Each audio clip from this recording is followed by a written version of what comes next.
I just got back from the 2026 Dakar Rally with Defender in Saudi Arabia.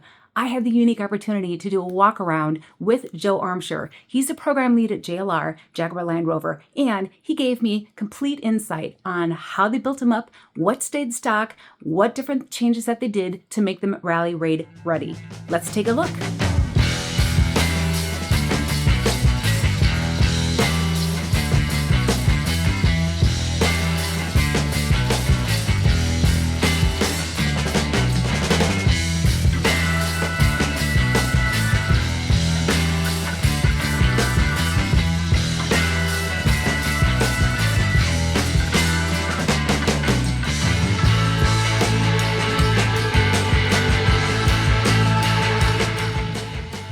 I'm our program lead engineer on the Defender Motorsport program. I'm here today to give you a good insight into what the D7X R is and what it's all about. So back in 2025 in January, it was announced that Defender was returning to the W2RC and also being the official car partner to Dakar as well. Now, that basically meant that we were going to be competing in the W2RC throughout the entire of 2026, which I'm probably sure you're quite familiar with, but it's a 5-stage competition throughout the year, with that headline piece being the Dakar Rally, which you are living and breathing right now. What you have in front of you is the D7X R. All three of them, all been racing today on stage 2, and we've had some very good success. But we look back to 18 months ago when this was just a dream, 12 months ago when we talked about it and released it, and now we're living it. So what we have here is the actual rally car that's been competing today. So what we have is our car. Now, the Dakar consists of 5 categories that spread across T1, T2, T3, T4 and T5. Now, T1 is the ultimate category where cars are built, purpose-built to go and race in the Dakar. There's no real constraints about what they can do, they just make it to go fast. T2 is the category that we're in, and this is all about stock. This is about taking a production vehicle and modifying it to make it go and rally. Now, what we have with the Defender is a base Octa. So the car that you'll see on the roads, anywhere you are, we take that vehicle as our base, and what we try and do is uplift that to make it rally spec. Now what we'll do is we'll go around the car and we'll show you some of the key changes that we have in the vehicle to make it that competition spec. So the first key feature of the car is with the chassis. So one of the key things with rally is increasing the stability of the vehicle, and the way that we do that is by increasing the track width. We uplift from the standard Octa by a further 60 millimeters. And that is largely due to our increased tyre and wheel package. We uplift once again from a 33 inch on an Octa to a 35 inch wheel and tyre package, which is massive.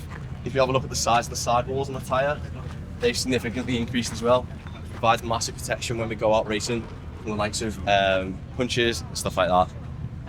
The next big key feature on the vehicle is the engine.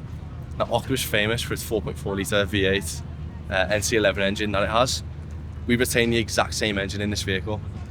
Now, that NC11 is rated to 625 PS. With our car, we keep it the same, but the FIA, as part of the T2 regulations, we're restricted to 1 horsepower for every 6.5 kilo of weight in the vehicle.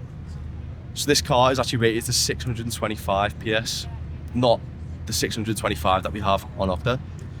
But with that, we have some benefits. We can optimize the torque for the vehicle at low RPM, which gives us massive traction when we go out racing in the desert, which is huge for getting performance out of this vehicle. Some of the other key bits then from the stock category, the transmission. So on the standard production Octa, we have the ZF gearbox and transmission. Now, we keep that exact same unit, keep the exact same casing, but we modify the internals of it. We delete one of the low range gear sets, so we have a high range and a low range gear set in the car. We delete the low range, keep the high range, and we modify the gear switches just to make sure we get the optimal performance out of the vehicle. And that's fundamentally it. The same transmission that you will see on a production vehicle will be in this vehicle. And that's the exact same story for 2 other key bits. Our differentials, our front and rear, keep the exact same casing, modify the internals again, and the transfer case, keep the exact same casing, add some additional cooling, all permitted within the FIA regs, and provide performance on the car that we need. If you come around, we'll show you some of the bigger changes that we've made. So one of the key features of a Defender Octa is its fuel tank. Now that has a 90 litre fuel tank in that vehicle. The D7X R has that uplifted. We moved to a 550 litre fuel tank. So that's over 6 times the size of what we have on the standard production vehicle. And with that, we have an additional at least 500, 400 kilos of weight that goes on the car as well. So it's all about how we manage that. And what you can see in the back is where that fuel tank exists. So sat within here, just behind that wheel and tyre package, is that additional fuel tank capacity. Now one of the big challenges when we go racing is the additional weight that we have with that. So we've got another 500 kilos smashing down onto that rear axle. And we need to ensure that that is suitably reinforced to support with that. So as part of the reinforcements of what we've done with the car, the standard body that we'll take, it'll be the exact same you'll see on a production Octa. We reinforce the rear turrets with specific steel turrets that go at the back. And we then introduce a twin damper arrangement on the rear. So we just have a single damper, well, two dampers and one with a coil on top as well. And with that arrangement, we provide a sufficient reinforcement that we need for this additional weight that we have in the car. Likewise, we also have 3 spare tyres that we carry. So that's an additional 150 kilos of weight as well. So these are some of the key bits that you'll see that have been modified on the car to make it suitable to go rally. I want to keep on just walking around the car, see some of the other cool bits. So with the car, it's all about optimising for space. Keep our sand ladders in the rear. And then we also have some really cool integrated jacks with the car. So the drivers are capable of just pressing the switch, and these jacks on both sides will drop out from underneath the vehicle, underneath the sills, and it will raise the car entirely on one side or the other. It's not something you'll see on a standard vehicle, but it is suitable for rally. That's what we need when the drivers need a quick tyre change when they go racing. Some of the cooler features of the car is how we've been able to retain a lot of the key Defender interior that you'll see from a standard production vehicle. So the likes of the centre console, we have retained a lot of the key existing features on a Defender as part of this. And likewise with the dash, we've got a nice flock on top of the dash to ensure that we are retaining that modern luxury approach with a rally vehicle. But yeah, other than that, that is some of the key changes that we have as part of the D7X R rally car. You got any questions?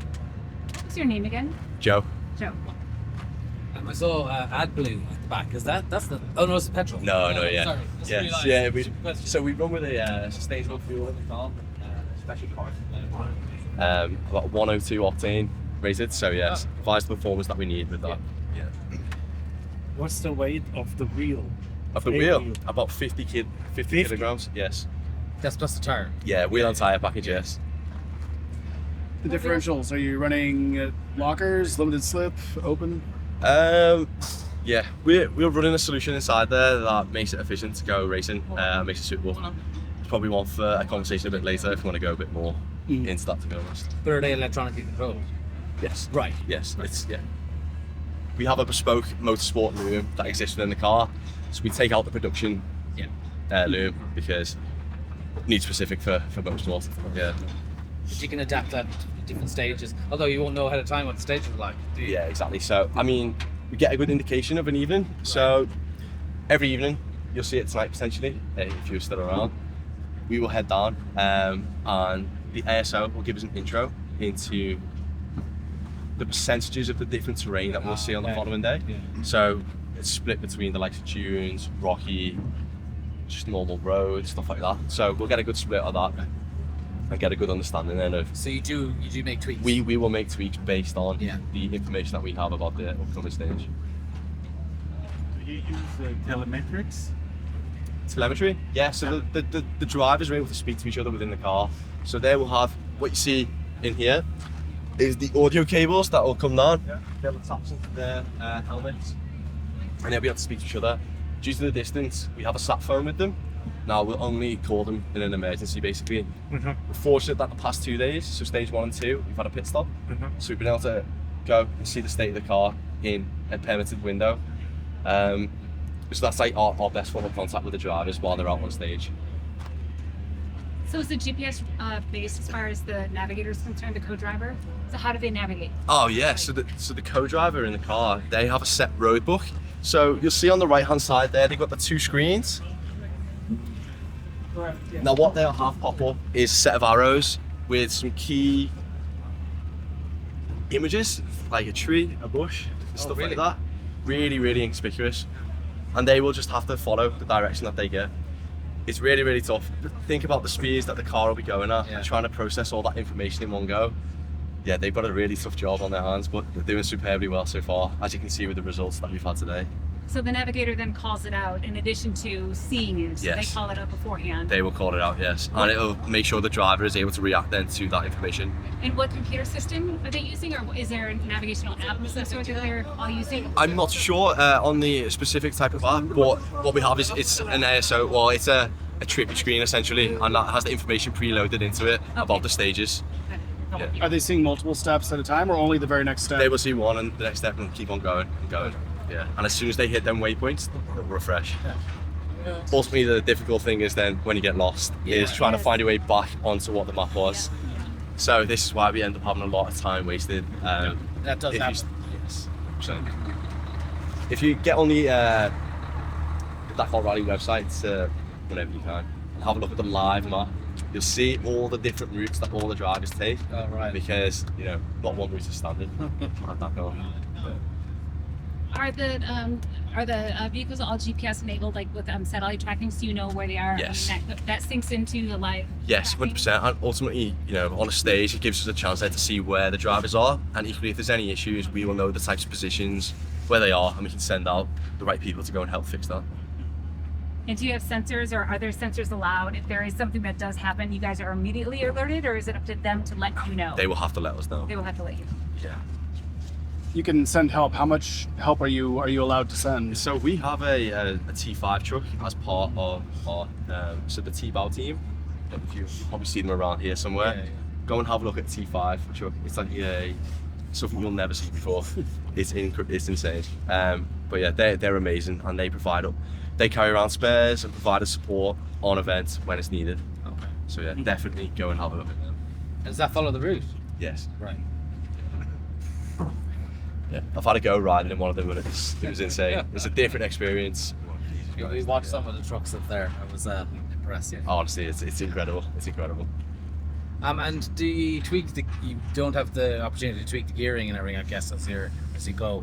No. I suppose you won't know the terrain that well. Yeah, exactly. So it's really, you want to limit how much you actually do in the pit stop. Well, if you get that on a stage, for example. So it's more of a focus on the wheel and tire change, to be honest. Yeah. And are there loads of different compounds you're working with? Just the exact same one. Oh, exactly, all the same. whole rally. Exact same. If you go around and you see it over there, Yeah. that is all our tires. They're all the same. All the same. Oh, right. Yeah. Just different tire pressures that will operate at. Sure.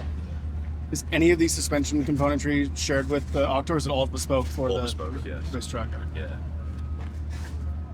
Oh, sorry. No, all good. It's just in a minute or two, just grab you in the hospital unit, please. Just Okay, last question. No worries.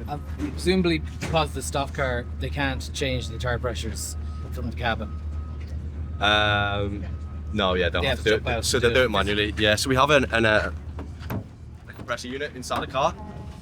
So they'll be able to just pull that line out and do the tires themselves. So I think with ultimate, they can change that. Stuff like that's permitted. Okay, thank you. Thank you. All good? Fascinating. No, thank you very much. Really appreciate it. I'm just unfamiliar with the rules. Are they allowed to run any sort of electronic systems at all, ABS even, or is everything restricted? I know there's no traction control, no stability control. Yeah, to be honest, I want to speak with the electronic engineers on that one. Yeah, definitely. Thank you. Thank No you. worries. Thank you very much. just a second. And there you have it. You got it straight from Pickup Truck plus SUV Talk on the insider scoop of the Defender Dakar D7X Rs based on the stock Octa platform. How they do during this year's rally? First, second, and fourth place in the stock class.